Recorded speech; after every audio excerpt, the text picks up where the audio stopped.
Students, स्वागत है आप सबका मैथ्स मैजिक यूट्यूब चैनल पे बाय कृष्णा सर। आज हम आप लोगों के लिए लेकर आए हैं पॉलिटेक्निक का प्रैक्टिस सेट फिजिक्स में आज हमारा जो चैप्टर है वो है विद्युत धारा। तो चलिए देखते हैं कि विद्युत धारा में हमारा क्या है क्वेश्चन शुरू करने से पहले विद्युत धारा क्या होता है उससे संबंधित कुछ बातें हैं, उसे जान लेते हैं। और उस सबसे पहले एक ज़रूरी सूचना है आप लोगों के लिए कि जो आपका झारखंड पॉलिटेक्निक का फॉर्म भरने का जो डेट था वो पहले 25/7/2020 था, उसको बढ़ा करके 20/8/2020 कर दिया गया है। तो अभी भी अगर आप लोग फॉर्म नहीं भरे हैं तो आपके पास लास्ट चांस है कि फॉर्म भर लें। अब आपकी समस्या होगी कि एग्ज़ाम कब होगा, तो देखिए 20 अगस्त तक आपका फॉर्म भरा रहा है, तो अगस्त में एग्ज़ाम तो होना पॉसिबल नहीं है। अगस्त के बाद सितंबर में देखिए जब हो, सितंबर अक्टूबर, आई होप सितंबर में हो जाना चाहिए लास्ट तक। अब बाकी तो स्थितियां जैसी होंगी उस पर डिपेंड है। तो आइए चलते हैं, देखते हैं विद्युत धारा से संबंधित कुछ चीज़ें कि सबसे पहले कि विद्युत धारा होता क्या है। आप देखिए विद्युत धारा होता क्या है। देखिए कहता है कि विद्युत धारा इलेक्ट्रॉनों के सतत प्रवाह को विद्युत धारा कहते हैं।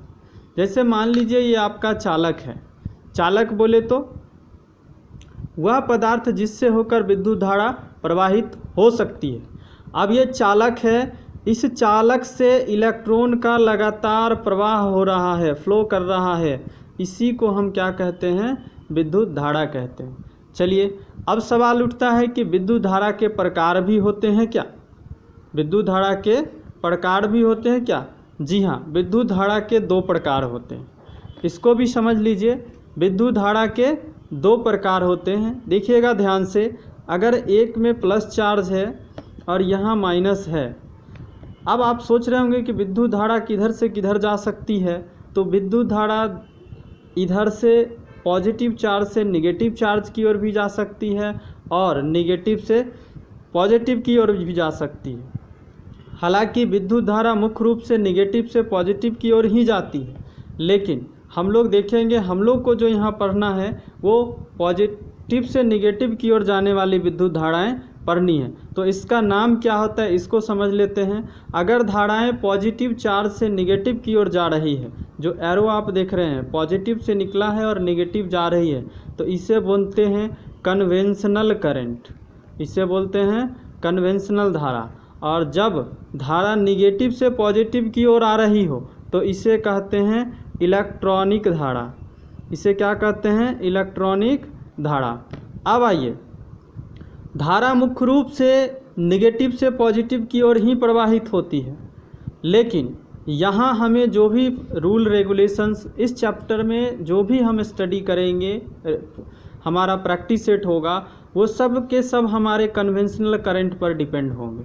तो आई होप कि इतना समझ में आया होगा।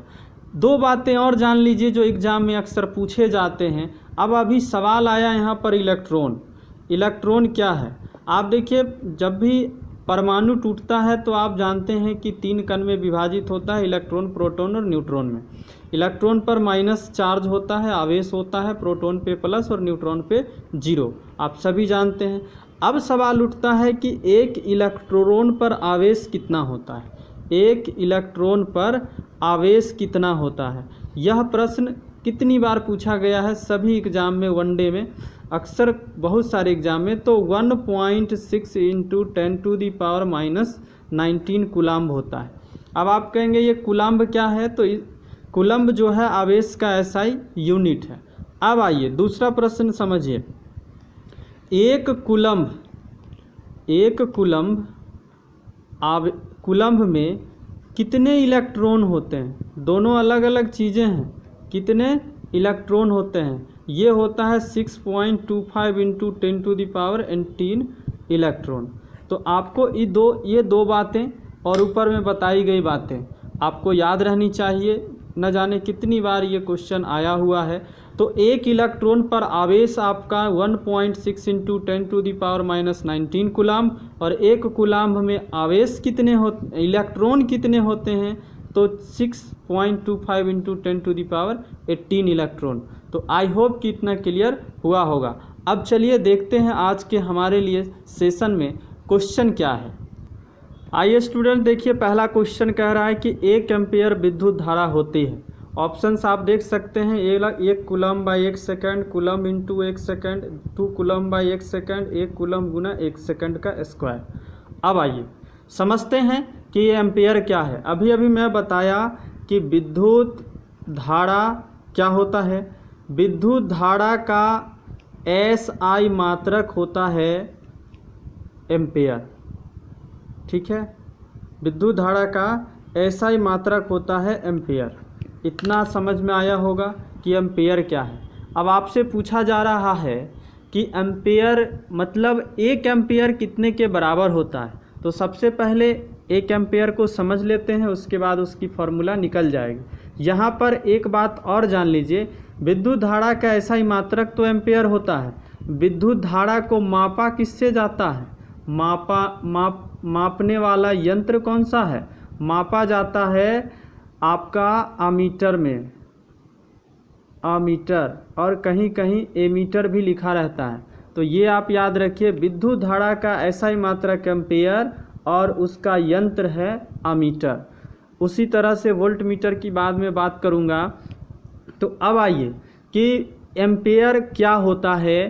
कहता है कि यदि किसी चालक में, ध्यान से सुनिएगा, यदि किसी चालक में 1 सेकंड में, ध्यान दीजिएगा, 1 सेकंड में 1 कूलम्ब आवेश प्रवाहित हो, एक कूलम्ब आवेश प्रवाहित हो, तब हम उसे 1 एम्पियर विद्युत धारा कहते हैं कि प्रवाहित हुआ। मतलब यहीं से इसके डेफिनेशन से आपका निकल कर आया क्या?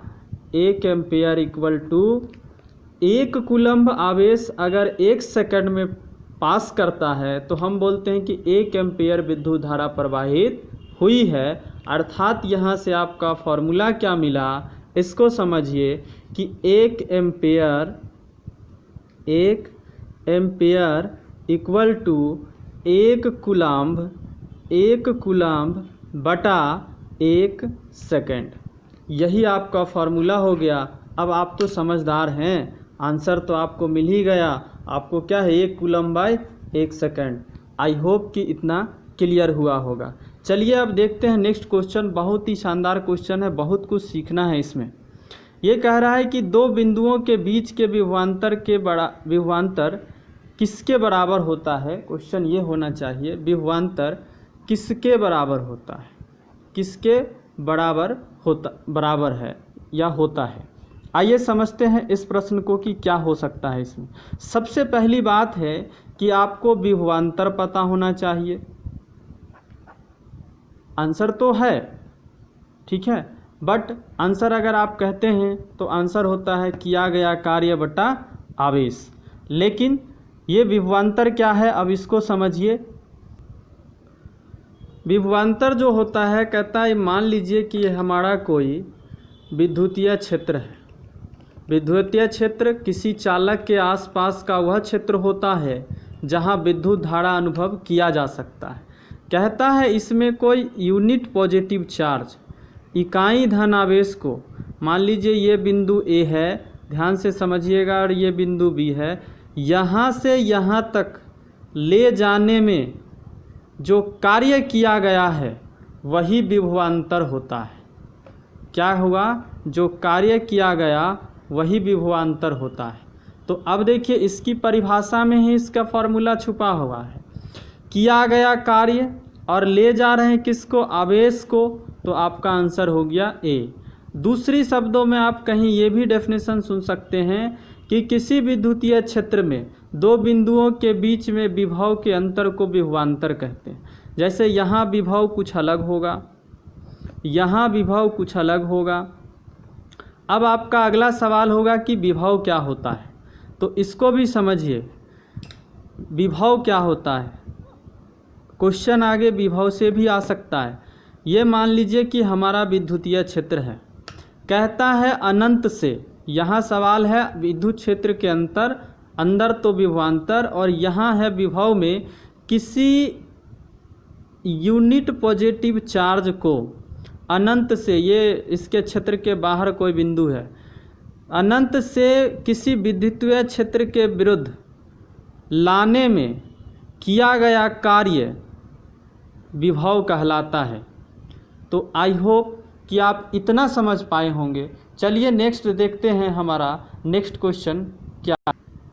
ये देखिए बहुत ही आसान सा प्रश्न है। अभी अभी हम बात किए विभवांतर, विभवांतर का वहाँ मैं बताना भूल गया, SI मात्रक वोल्ट होता है।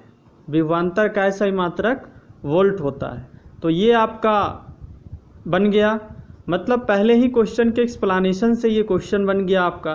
तो भले नंबर ऑफ क्वेश्चन आपको कम लगे कि हो रहा है, पर आप बहुत ज़्यादा ही क्वेश्चन के बारे में इंफॉर्मेशन ले पा रहे हैं। चलिए नेक्स्ट देखते हैं।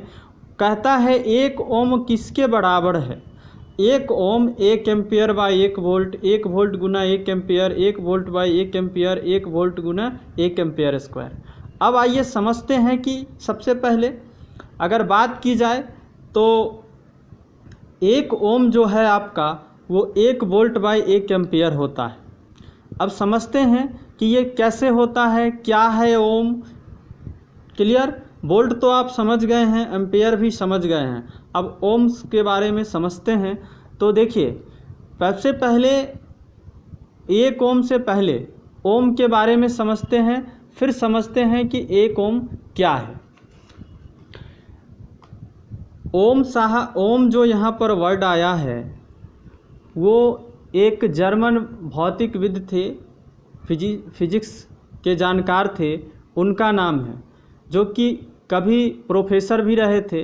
पूरा नाम इनका जॉर्ज साइमन ओम है। इन्होंने सन 1827 ईस्वी में ओम का नियम दिया था। ओम का नियम क्या है वह भी आगे देखेंगे। तो इन्होंने ओम का नियम दिया। ओम का नियम क्या कहता है इसको समझ ही लेते हैं, उसके बाद हम चलेंगे। ओम का नियम कहता है कि यदि किसी चालक में आप विद्युत धारा प्रवाहित कर रहे हैं तो इसके दोनों सिरों, ये A है और ये B है। अभी अभी आप बात पढ़े हैं विभवांतर, तो यहाँ विभव अलग होगा, यहाँ विभव अलग होगा। तो इस दोनों सिरों के बीच में जो विभव में अंतर होगा उसको हम कहेंगे विभवांतर। इसको सूचित करते हैं V से, धारा को I से। सब समझते जाइएगा। तो कह रहे हैं ये कि यदि इसमें किसी चालक में, और यहाँ पर कंडीशन है ताप अचर होना चाहिए, किसी चालक में विद्युत धारा प्रवाहित की जाती है तो उसके दोनों सिरों के बीच उत्पन्न विभवांतर जो भी होगा वो हमेशा I के समानुपाती होता है। इसका कहने का मतलब समझिए कि यदि धारा का मान ज़्यादा होगा तो विभवांतर का मान भी ज़्यादा होगा, यदि धारा कम होगा तो विभवांतर भी कम होगा। अर्थात जिस रेशियो में धारा का मान घटाएंगे या बढ़ाएंगे, विभवांतर का मान भी उसी रेशियो में बढ़ता जाएगा। अब समझिए यहाँ पर इनसे वोल्ट विभवांतर का फॉर्मूला निकल कर आया V = IR या RI। अब समस्या है कि ये R क्या है। R जो है यहाँ पर एक नियतांक है, नियतांक है। और क्या है, R जो है वो चालक का प्रतिरोध है, चालक का प्रतिरोध भी होता है। अब ये प्रतिरोध क्या होता है, तो देखिए अगर अपने से विद्युत धारा जाने दी कोई पदार्थ तो वो चालक कहलाता है, अगर नहीं जाने दिया तो अचालक कहलाता है। अब चालन होता क्यों है और नहीं होता है? फ्री इलेक्ट्रॉन की वजह से चालन होता है, नहीं तो नहीं होता। तो वह पदार्थ या पदार्थ का वह गुण जिसके कारण अपने से होकर जाने वाली विद्युत धारा का विरोध करता है उसे प्रतिरोध कहते हैं। रियल लाइफ में भी प्रतिरोध का मतलब होता है बदला, मतलब विरोध। तो अपने से होकर, पदार्थ का वह गुण है जो अपने से होकर जाने वाली विद्युत धारा का विरोध करता है उसे प्रतिरोध कहते हैं। इसका SI मात्रक यदि करें तो ओम होता है। प्रतिरोध का SI मात्रक आगे देखेंगे। प्रतिरोध डिपेंड करता है कई चीज़ों पर, क्वेश्चन मिलेगा। तो आई होप कि इतना समझ में आया होगा।